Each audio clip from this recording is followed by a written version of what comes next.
All right, welcome to ALaMode. Just like ice cream, this is all subjective. The RC-600 comes with 3 modes programmed into the pedal board. There's one other mode that Roland actually suggests. It's on page 9 of your user manual. Today's special is the manual quick select 6-track mode. My name is Mike. This is Cuzolio.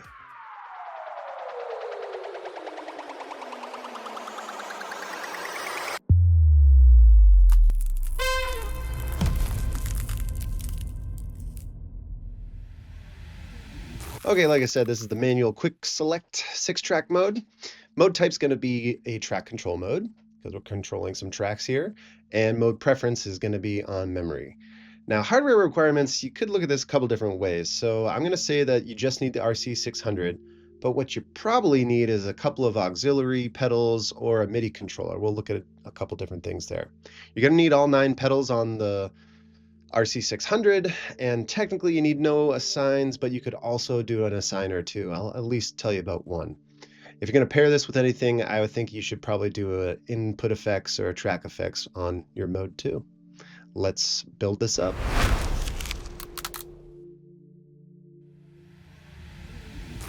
All right, let's dive in. We're going to do a memory mode here, and it's going to be track control. First thing we're going to do is put in a current track record play button, probably record play 2 so that you can record play and then hold to undo. And then you're going to do current track stop. Then we're going to jump over to current track number 1 and number 2. And we're going to stop right here just for a second. This is the RC-500. This is essentially what it's doing. Tap, tap to switch between your 2 tracks. You keep building it out for all the other tracks.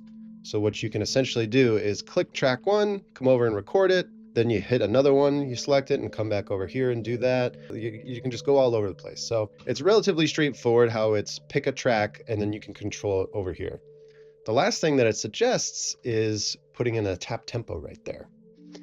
Not what I would do, but hey, we're gonna go ahead and test this out real quick and then I'll meet you on the other side.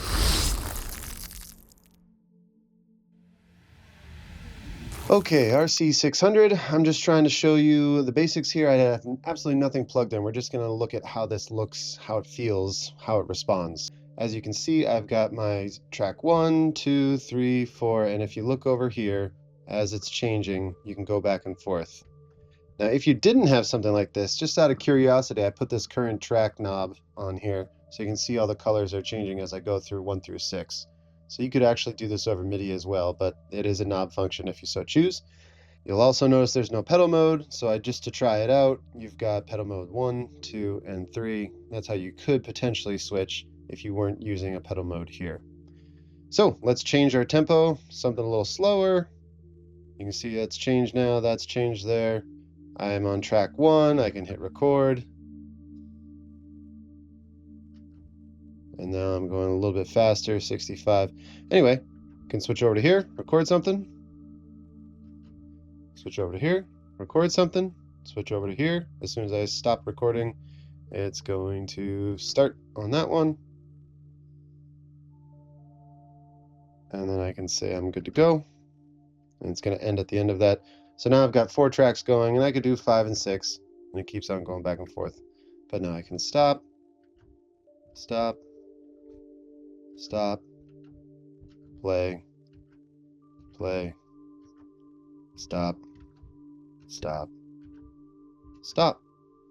Let's see what else we can do with this.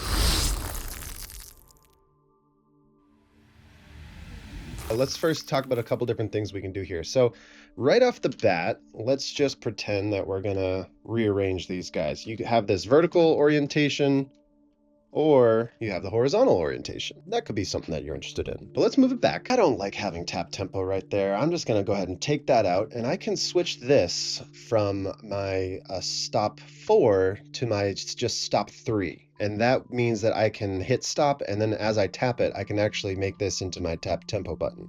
So I still have the functionality, but I'm not gonna dedicate an entire pedal to it. The problem was that there's no pedal mode here. So I'm gonna go ahead and put pedal mode in the place of where tap tempo was.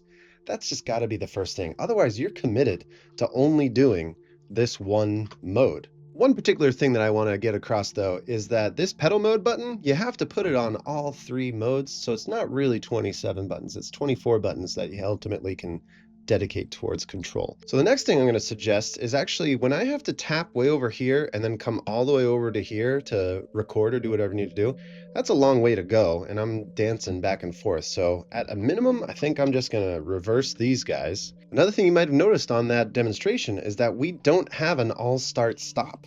So at a minimum, I feel like we need to put it in an auxiliary pedal somewhere and at least put all start stop on that, because otherwise you're forced to come back and go track 1, stop, track 2, stop, track 3, stop, track 4, stop. So now that we have a spare spot here, you can think about another one that is a crowd favorite, and that's current track undo. The thing to remember here is that these current track number 1, number 2, number 3, you have to page over to the right and actually figure out what you're going to put in here. And it goes from 1 to 1 for this guy and 2 to 2 for this guy. You can also choose to double them up. You can say minimum is 1, maximum is 4, minimum is 2, maximum is 5.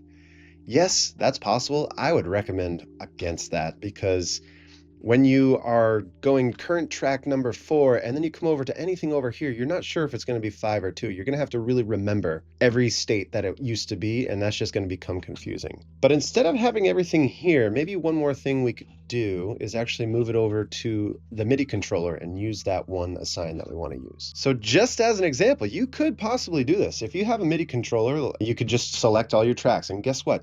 You only need one assign to do this. I'll show you here on screen how it's actually done, just to have a single assign sending different values to that CC message so that it'll choose somewhere between the scale from 1 to 6. So now that I have all these pedals clear, man, what else could we do with this? Let's think about building out our entire current track control. So from here, I can record and stop. I've got my mark set, go back to the mark, or go all the way back to my recording. I can also clear it, I can undo. I like this a little bit. Now I've got this masterpiece right here where I've got all the things I would really need to control a single track. And then let's say, all right, I want to clear something out at some point. Maybe I want to save everything that I've been doing on this particular memory. And just to round it off, I'm going to say, let's do my rhythm start and stop right here. If you really wanted to get rid of this, you could probably, and say you want to do this. So there it is. That's the ultimate quick select track where you get a MIDI controller to select which ones you want. Then you've got all this functionality here in the middle, and then you can actually switch over to other modes to do all the rest of your input effects and your track effects. So there you have it. That was a pretty quick one. Right out of the box, as it's described on page 9 of that manual, it's not really usable. You don't have access to the other modes, and there's at least a few customizations you're going to want to make. You might as well move everything over to a MIDI controller, because the selecting of the track is not time dependent, but the recording and stopping sure is. So if you're okay with the fact that this is a slower mode, meaning you have to tap one, then hit record, and then tap another, and then hit record, it's one extra tap every time. But if you're okay with that, it's pretty nice mode. Again, not my favorite, but it's in the manual, and that's the last of the stuff that Roland has suggested to us. Have a great day. I'm Mike, this is Cuzolio.